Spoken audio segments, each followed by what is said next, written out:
We didn't watch this. There is more money RP here frogs. Jesus Christ. Here's the fucking ad break now. than we could spend. We didn't watch 10 this, did we? lifetimes. I certainly can't launder it. That's pretty realistic too. You're going to have We a did not lot watch of this. small Hold on, I gotta- businesses to run through millions of dollars. Hi, I'm Jerry Williams, and I was a special agent with the FBI for 26 years. I investigated economic crime, financial fraud. I'm also the author of FBI Myths and Misconceptions, a manual for armchair detectives. Today, we're going to look at money laundering clips and movies and judge how realistic they are. Money Laundering 101. Say you come across a suitcase with $5 million in it. What would you buy? A yacht? A mansion? A sports car? Now, his Money Laundering 101 is a little right, but he has some things that are wrong. The IRS won't let you buy anything of value with it. The IRS will let you spend as much money as you have, but they want to know where you got it from. And they also want to make sure that they get their cut. So if a criminal or a bad guy goes in and wants to lay down, $1 million for a home, that is going to be reported to the IRS. I think it's called Form 8300. And if they're suspicious about the activity, it's also going to be reported to FinCEN. You gotta age it up, crumple it, drag it through the dirt. You don't need to run it through a wash machine. But I guess if a criminal has some illegal source of money and it's coming in brand new crisp bills, and he's trying to, pretend that it's part of his normal revenue from a business, I guess he would want to make it look like it has been handled. But I've never heard of that before. Next, you need a cash business. This clip is very realistic. Wait. Oh, it says FBI in the back. I was gonna say, when they said money laundering expert, I don't know what's wrong with me or my brain, but I instantly thought that she was like doing illegal money laundering. Like I don't know why I thought she was a criminal rather than like Strip clubs and casinos, restaurants and bars, any type of business where cash is being used and transacted. I don't know why. That's what I thought. I'm sorry. Okay, I'm sorry. To do money laundering. That mixture goes from an American bank to a bank from any country that doesn't have to listen to the IRS. It then goes into a standard checking account, and voila. All you need is access to one of over 3 million terminals. Because your work is done. Well, your work is done once the money is in the banking system. It doesn't need to be sent anywhere else. It's now, clean, legitimate money. The only thing that he doesn't talk about is the fact that when you deposit that money, if it's over $10,000, you have to fill out what is called a CTR, or a currency transaction report. And this is required of any bank. And of course, on that form, you have to indicate where the money came from. I would give this clip about a 7 out of 10. I think they got a lot of it right about the general basic part of money laundering. And Gotcha had the most successful emerald mine of all time. He would inject bad stones with oil to make them shiny, and have his friends in Miami buy the emeralds with drug money and give them as gifts to hookers in town. And this is another example of money laundering. If no one is looking to put a value on those gems or diamonds or whatever that you're exchanging for cash to legitimize your illegal funds, then, on paper, it appears that a legal transaction has occurred. And that's what they did. This is very realistic, and it's based on the truth. Drug dealers in South America did get to a point where they had so much money that they buried it. Rumor is, that money is still buried someplace, and people are constantly searching to find it. They hid it in caletas, hiding places in walls and ceilings. I was involved in a search once. All of the cash was hidden in the floorboard of the van. It was pretty exciting to come across thousands and thousands of dollars, although tedious to have to count. I would give this clip a 10 out of 10. It's pretty authentic. There's been nobody that I'm aware of that has hidden as much, cash as Escobar has, and he's legendary. I didn't know what else to do. I tried weighing it. I figured one bill of any denomination weighs a gram. There are 454 grams to a pound. Money is handled on a regular basis, especially in drug dealing. And so all of that is going to make the each particular bill weigh differently than it did when it was a nice, crisp, clean, fresh bill. So there's really no way of determining how much money is there just by weighing it. I just stack it up. Keep it dry, spray it for silverfish. Most of the time, the money is just stored in a bag. I have heard so many times about drug dealers or, criminals who have gathered money together and stored it in a place only to come back later to find out that it's water damaged, that it's rotting away, that it's been eaten by animals or insects. There is more money here than we could spend in 10 lifetimes. I certainly can't launder it. Not with 100 car washes. That's pretty realistic too. You're going to have a lot of small businesses to run through millions of dollars. I think I'd give it a 10 out of 10. I think it's pretty realistic. Damn, bro. Turns out all these motherfuckers in Hollywood know exactly how to money launder and do a pretty goddamn good job at, depicting how money laundering works. I know chatters were like, oh my God, I'm going to be taking notes on this shit, but like low key, you should be watching just the movies, I guess. The issue of having too much money to spend and the way it's being stored. Where does this check go? One way that you can money launder is by making movies. Montana Realty Co. This is the point where the money laundering occurs. It turns into money laundering, running it through a realty company. And so this is a pretty authentic part of the scene. I have heard of many businesses that have been used as fronts for criminal activity. And it's kind of sweet and funny that many of them use the names of their spouses, their wives, or their children. It's kind of sweet until the federal government comes in and confiscates. Get him up! Get your hands up! Put your hands against the wall, turn around. Let your undercover agent or your informant get out of the scene before you come and make an arrest. There is no rush. You know the money's there, you know the transaction's been made, you have the camera, the video of everything. Put him up against the wall. You're under arrest for violation of the RICO statute. So he mentions RICO here. RICO is the Racketeering, Influence, Corrupt Organization Act, and it is used when you are investigating a large organization. You see that eye there on the clock? Say hi, honey.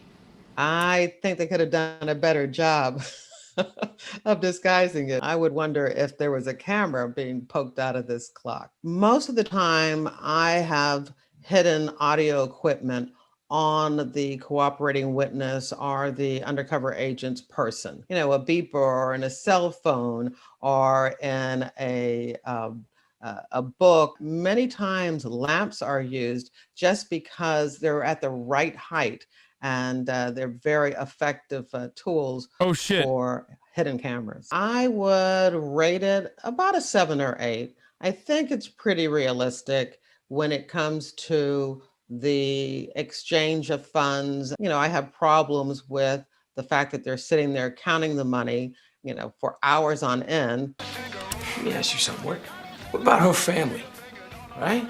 How would anybody think they're going to get through the the security system at most airports with money like that strapped all over their body? Before we became much more security conscious, here in the United States anyway, the TSA I would still think would have caught that. Nowadays, you're going to have to go through a body scanner as well as all your carry-on luggage. I mean, they all got Swiss passports, right? The woman and her family are what we would call money mules, people that are being paid to transfer illegal sums. A money mule can also be paid just to open up bank accounts and then make those deposits and transfers in their own name on behalf of the criminal. It's very common that a criminal will ask a family member or a friend to do this, but they can also just pay,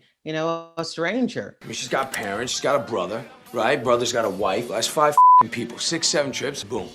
One of the things that really bothers me about this scene is that I know this particular case that this movie is made about, and it was an investment fraud. The money was already in the banking system. So I'm not even sure where all this cash came from. It was not a cash business. I hope this is a scene that is set for comedy because it's pure comedy. There are parts of the whole movie that are pretty good. I mean, it is based on a real case, but these scenes, not good at all. I would rate it as low as a 1 or a 2. Where would I never thought about that, but like where did the cash come from in that scene? Did they explain that? Kind of strange. I can confirm that he left Sweden on a private jet that landed in Paris last week. Transferring funds from an account that she doesn't own into her own account. This is what people think about when they think about money laundering, but in fact, it's not money laundering. It's identity fraud, it's wire fraud, it's embezzlement. I have a number of accounts at Bank of Kronfeld, Cayman Islands. I'd like to transfer those accounts and convert them to bonds. Naturally, you have the clearing codes. Naturally. How many accounts will you be transferring? 30. Because of digital fingerprinting and facial recognition, I think it's becoming harder and harder to do identity fraud through disguises. So, she's getting away with this, but the documentation, her passport and other types of identification must be able to be verified. Knows where fugitive financier Hans Erik Wennerstrom is, here in this Caribbean island. Now it's money laundering because she has taken funds and she has disguised and concealed them. She's taken money that was in the banking system and she's transferred those funds and converted them into bonds. How many of these would you like to convert for deposit? All 50 into 5 accounts. These counterfeit bonds, I assume they're counterfeit to a Swiss banker. So they're going to have the appropriate weight and the appropriate stamps and the appropriate official markings that these type of bonds would normally have. And it's a criminal act of the banker if they do not verify the identity of the person, or if they believe that those funds were part of a criminal activity, the banker would not accept those funds and the Totally. Yeah. Famously in Swiss banks, this is what they do. bank, because Yeah. It's kind of not the entire business of Swiss banking.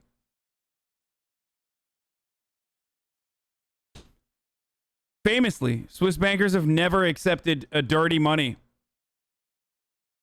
because doing so would. Yes, I am being sarcastic. For chatters who are like, what? Are you being sarcastic? Yeah. It's not even just Swiss banks. Like, fucking every bank. Every major bank literally runs cartel money, dirty money, all the way through. Swiss banks are notorious for doing this, but like HSBC literally laundered all matter of cartel money. So the Swiss are just more notorious for Nazi money and Nazi gold.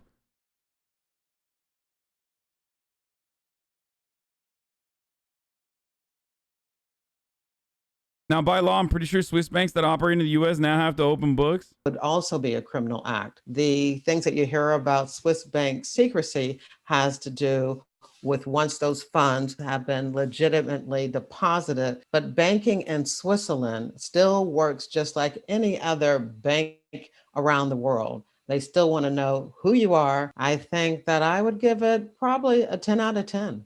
You know the drill. Everybody gets a burn bag. Into it. You put anything with Barry Seal's face or name on it.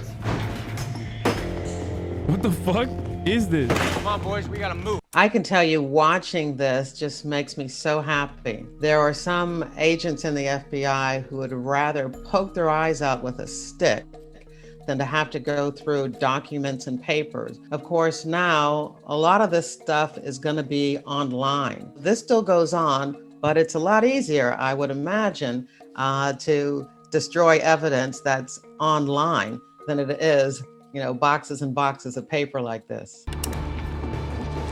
Seal!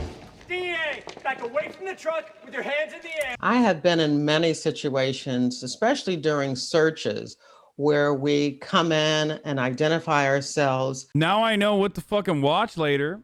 American made, huh? And immediately have to tell people to stop. ATF! Drop your weapons! Whoa! DEA! Who are your guns? ATF, put your guns down! Okay, Get down! Everybody's friends here. Now, if this particular case happened before the late 1980s, maybe This is a real event, isn't it? Wasn't this also depicted in fucking Narcos too? Like something similar to this?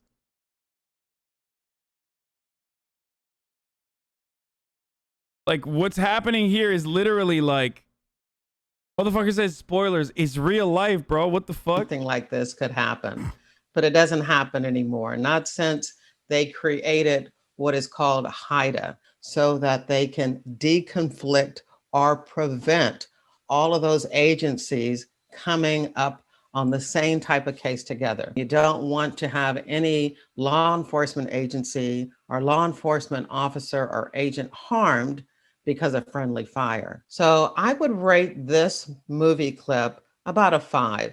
The last half, when we had all of these law enforcement agencies converging at the same time, no, that's not. Guys, our intelligence community would never aid and abet in international drug trafficking anymore. Now we leave that up to other parts of our military-industrial complex, Like when Pete Buttigieg goes to Afghanistan to manage their local economies, and they happen to decide that cotton would interfere with American cotton production, so the fields are perfectly viable for poppy instead. You know what I mean? Like, that's just... No, I'm kidding. It's still our intelligence communities that deal with that, so that's... Not very realistic. A last minute addition to your catalogue. Lot number 277A, oil on canvas, signed by the artist. The Road to Damascus by Jonathan Graziosi. This part of the clip is pretty funny. Art is in the eyes of the beholder, and it's harder for authorities to be able to determine what is the value of. There's no cotton fields in Afghanistan, babes. What? That's what I'm saying.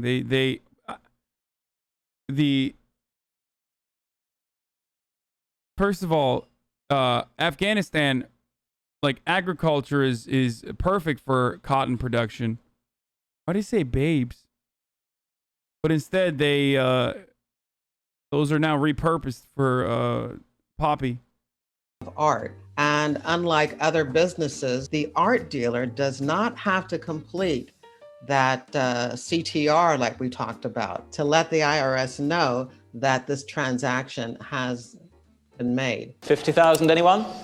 No? Oh, well, too bad then. Money laundering doesn't usually occur at an auction like this. Each art in an auction would have a provenance where you know exactly who is the artist, how much this work of art has sold for before. It has a trail of how much it's worth, how much it's been valued in the past. We have $50,000. When you have a single purchaser, then that again is when the radar goes off that this might be suspicious activity. Damn, dude, rich people can't even buy art without endless scrutiny from the nanny state. Fucked up, dude. That's fucked up. Also, I kind of high-key doubt that the government is like this considerate and this skeptical of like wealthy people using art to hide their assets and shit, considering that it is definitely the way that they do it. Here. Quite a painting you have for yourself, sir. Thank you. Somebody at that level should be suspicious that a painting of that quality would sell for this amount. Sotheby's. Now he's part of the conspiracy. And so if I were able to give him any advice, I'd tell him this is the point where he needs to come clean to the FBI. I would rate this scene about a 7 or an 8. I think they got a lot of the things right about using art in a money laundering scheme.